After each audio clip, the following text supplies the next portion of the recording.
సంతానం కావాలన్న మీ కలను నిజం చేసుకోండి. 49 అంటే సంతానం, 49 అంటే సంతోషం. వివరాలకు సంప్రదించండి.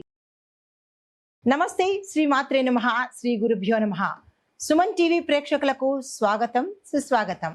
నేను మీ Raghupriya, astrologist, psychologist, life coach, motivational speaker.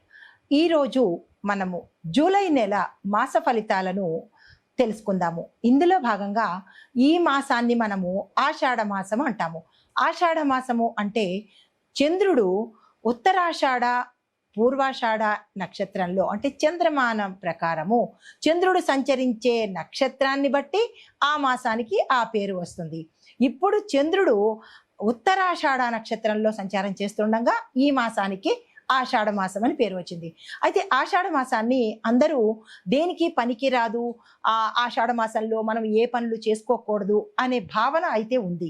అయితే ఈ మాసంలో మనము పూజలు వ్రతాలు చేసుకోవచ్చు, కానీ గృహప్రవేశాలు, ఉపనయనాలు, నామకరణాలు లాంటి శుభకార్యాలనైతే మనము చెయ్యము. అయితే ద్వాదశ రాశుల వారికి ఈ మాసంలో అనగా ఆషాఢము శ్రావణము కలగలిపిన ఈ మాసంలో ఎలా ఉండబోతోంది, స్త్రీలకు ఎలా ఉండబోతోంది, ఈ రాశిలో అంటే ఒక్కొక్క రాశిలో ఒక్కొక్క రంగంలో ఉన్న వాళ్ళకి, స్త్రీలకు, పురుషులకు, పిల్లలకు, ఉద్యోగస్తులకు, వ్యాపారస్తులకు, రాజకీయ నాయకులకు ఎలా ఉండబోతోంది అని సవివరంగా మీకు తెలియజేసుకుంటున్నాను. ముందుగా మేషరాశి వారికి చూసుకున్నట్టయితే స్త్రీల యొక్క ముందు స్త్రీతోనే ప్రారంభిద్దాము.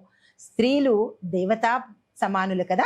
అయితే వీరి యొక్క ఆరోగ్యము ఈ మాసంలో రజోధర్మ సంబంధిత అనగా మెన్స్ట్రువల్ యొక్క సమస్యలు తల ఎత్తే అవకాశం కనబడుతోంది. దీంతో పాటు గర్భధారణకు ఈ సమయము అంత అనుకూలంగా లేదు కాబట్టి గర్భం ధరించడానికి ఎవరైనా నవజాత వధువు ఉన్నట్టయితే కనుక కొంచెం ఆలోచించి తదుపరికి ఈ గర్భధారణ సమయాన్ని పోస్ట్ పోన్ చేసుకోండి. అయితే గర్భస్థ అభివృద్ధికి మాత్రము ప్రత్యేకంగా, అంటే ఇంతకు పూర్వమే గర్భిణీలు ఉంటే కనుక వారు జాగ్రత్తలు తీసుకోవాల్సిందిగా ఈ మాసంలో తెలియపరచడమైంది. అయితే తలనొప్పులు, ఆస్తమా, శ్వాసకు సంబంధించిన వ్యాధుల్లాంటివి, ఇబ్బందుల్లాంటివి కనుక ఉన్నట్టయితే వాటికి సంబంధించిన జాగ్రత్తలు కూడా మీకు చెబుతాను. అది శరీరంలో వేడి ఎక్కువగా అధికమయ్యే అవకాశము మనకి ఈ మాసంలో గోచరిస్తోంది.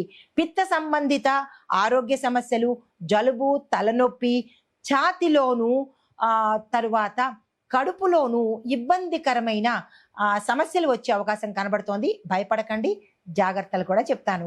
అయితే ఉదయాన్నే మీరు చేయవలసిన పని ఏంటంటే తులసి, నిమ్మ, సోంపు కలిపినటువంటి టీ తాగితే కనుక కొంత ఉపశమనం కలిగే అవకాశం ఉంది. దాంతో పాటుగా మధ్యాహ్నము ఎక్కువగా నీరు తీసుకునే ప్రయత్నం తప్పనిసరిగా చేసుకోండి. రాత్రిళ్ళు అతి మసాలాలు కానీ, అతి వేడి పదార్థాలు కానీ, అతి చల్ల పదార్థాలు కానీ మీరు తీసుకోకుండా ఉండడమే మంచిది. దీంతో పాటుగా బయట యొక్క పదార్థాలు కూడా ఆర్డర్ పెట్టో లేదంటే బయట తినడమో ఇలాంటివి కనుక మీరు కొంచెం తగ్గించుకున్నట్టయితే మీరు ఆరోగ్యంగా ఉంటే మీ కుటుంబం ఆరోగ్యంగా ఉంటుంది. అయితే వీటిని తగ్గించుకొని ఆహార నియమాలు పాటించుకోండి. దీంతో పాటుగా ప్రాణాయామం కానీ, మెడిటేషన్ కానీ ఇలాంటివి చేసుకున్నట్టయితే మంచి ఫలితాలు పొందే అవకాశం కనబడుతోంది. అయితే మీకు ప్రత్యేకంగా చెప్పదగిన పరిహారం ఏంటంటే కనుక మంగళవారం రోజు అంగారక స్తోత్రాన్ని పఠించడంతో పాటుగా ఎర్రని పువ్వులను దుర్గాదేవికి సమర్పించి మీరు ఏదైనా పూజా కార్యక్రమాలు చేసుకున్నట్టయితే మంచి ఫలితాలు పొందుతారు. అయితే ఇది స్త్రీలకు ప్రత్యేకంగా. తరువాత విద్యార్థులకు చూసుకున్నట్టయితే కనుక పరీక్షా ఫలితాలు చాలా అనుకూలంగా ఉండబోతున్నాయి. కానీ మీరు ప్రయత్నించి కష్టపడితేనే తప్ప ఫలితాలు పొందలేని పరిస్థితి. సైన్స్, కంప్యూటర్ కోర్సులు చదివే విద్యార్థులకు ఇది అత్యంత అనుకూలమైన సమయము. మీరు ఏ ప్రయత్నాలు చేసుకున్నా ఈ సమయంలో చేసుకున్నట్టయితే, ఈ మాసంలో ప్రథమార్థంలో కనుక చేసుకున్నట్టయితే విశేషమైన విజయాలు చవి చూసే అవకాశం కనబడుతోంది. తరువాత ఉద్యోగస్తులకు చూసుకున్నట్టయితే కనుక మీ యొక్క పై అధికారుల మద్దతు, సపోర్టు ఈ సమయంలో మీకు అందబోతోంది. కానీ సహోద్యోగులతో మీకు కొన్ని భేదాభిప్రాయాలు వచ్చే అవకాశం కనబడుతోంది. అంటే మీకు వర్కర్స్తో కానీ, మీ సహోద్యోగులతో కానీ చిన్న చిన్న ఇబ్బందులు వచ్చే అవకాశం ఉంది. ఆ విషయంలో జాగ్రత్తలు తీసుకోండి. విదేశీ కంపెనీల నుంచి మీకు ఇంటర్వ్యూలు వచ్చే అవకాశం కానీ లేదా కాల్స్ వచ్చే అవకాశం కానీ కనబడుతోంది. అలాంటివి వస్తే కనుక మిస్ చేసుకునే ప్రయత్నం చేసుకోకండి. తర్వాత వ్యాపారస్తులకు చూసుకున్నట్టయితే కనుక చిన్న స్థాయి వ్యాపారస్తులు, చిన్న చిన్న వ్యాపారస్తులకు కొత్త కొత్త ఆర్డర్స్ రావడము, వారికి అభివృద్ధికి దోహదపడేటట్టుగా కనబడుతోంది. అలాంటి ఆర్డర్స్ ఏవైనా వస్తే కనుక మీరు నో అని చెప్పకుండా యాక్సెప్ట్ చేసే ప్రయత్నం చేసుకోండి. అయితే భాగస్వామ్య వ్యాపారాల్లో సమస్యలు వచ్చే అవకాశం ఇక్కడ చాలా ఎక్కువగా కనబడుతోంది. అలాంటి సమస్యలు ఏవైనా ఉంటే కనుక మీరు వాటిని వద్దు అని అనుకుని మీ అంతటా మీరు సోలోగా చేసుకున్నట్టయితే ఈ మాసంలో ఈ మేషరాశిలో ఉండే వారికి సోలోగా చేసుకోవడమే మంచిదిగా చెప్పడం జరిగింది. తర్వాత వ్యవసాయదారులకు చూసుకున్నట్టయితే కనుక మీకు పంటలకు నాటుకోవడానికి అనువైన సమయము, ఆ దిశగా ప్రయత్నం చేసుకోండి. రైతులకు ఖరీఫ్ రుణాలు, పంట బీమా విషయాలలో ఆశాజనకమైన పథకాలు మీకు వర్తిస్తాయి. పరిణామాలు కూడా గోచరిస్తున్నాయి. తదుపరి రాజకీయ నాయకులు కనుక చూసుకున్నట్టయితే మహిళా నాయకులకు విమర్శలు ఎదురయ్యే అవకాశం కనబడుతోంది. చాలా చాలా జాగ్రత్తగా వ్యవహరించండి.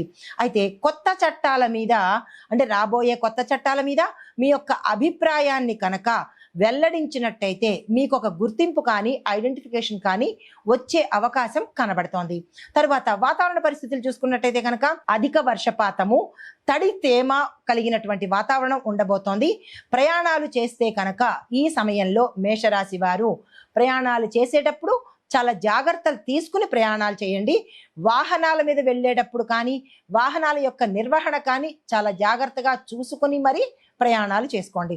అయితే ఇక కుటుంబ పరంగా చూసుకున్నట్టయితే కనుక భార్యాభర్తల మధ్య అపార్థాలు తల ఎత్తే అవకాశం కనబడుతోంది. దానికి సంబంధించిన జాగ్రత్తలు తీసుకునే ప్రయత్నం చేసుకోండి. కుటుంబ పెద్దల యొక్క సలహా తీసుకోండి. అయితే పిల్లల మీద ఎక్కువగా శ్రద్ధ పెట్టే ప్రయత్నం చేయడంతో పాటు అత్తవారింటి యొక్క పెద్దల ఆరోగ్యం మీద చాలా జాగ్రత్త పెట్టాలి ఈ రాశిలో ఉండే స్త్రీలు. తర్వాత మీకు చెప్పదగిన పరిహారము, మంగళవారం నాడు దుర్గా అమ్మవారికి ఎర్రని పువ్వులతో అర్చన చేయడంతో పాటుగా ఓం క్లీం చాముండాయై విచ్చే అనే మంత్రాన్ని 21 సార్లు తప్పనిసరిగా పఠించే ప్రయత్నం చేసుకోండి. అయితే ఒకేసారి 5 మందికి కానీ లేదా 10 మందికి కానీ మీ శక్తి అనుసారము చక్కెర లేకుండా చేసినటువంటి పెరుగు దానం కనుక ఇచ్చినట్టయితే విశేషమైన ఫలితాలు పొందుతారు. ఇది మేషరాశి వారికి చెప్పదగిన పరిహారాలు, సూచనలు. నమస్తే.